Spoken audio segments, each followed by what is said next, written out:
In today's video, I'm going to teach you how to create motion prompts for Magnific AI Desktop. We'll turn still images into smooth, stylized motion, and I'll walk you through the exact flow so you can get reliable results every time. Start by opening Magnific and heading to the video generator on the left panel. This workspace is where you'll set your creative choices and generate the final clip. Begin by choosing a model. The model controls motion style, coherence, and overall look. So pick the one that best matches your desired aesthetic and subject matter. Next, open the References section. Here you'll define how the motion begins and ends.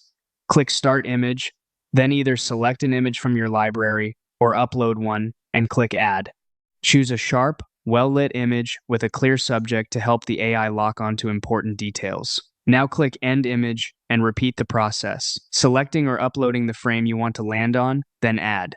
For the smoothest transitions, keep both images thematically related and similar in framing. Move to the prompt field and describe what should happen between those two images. Use clear, active language, like slow push-in, gentle camera pan left, or subject turns toward the light. Mention key elements such as the subject, camera movement, mood, lighting, and pacing. Keep it concise and avoid conflicting directions so the model can follow your intent. Choose the duration to control timing.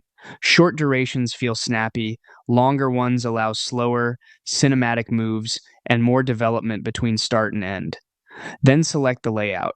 Pick the aspect ratio that fits your destination and consider how your images will crop inside that frame to avoid cutting off important details.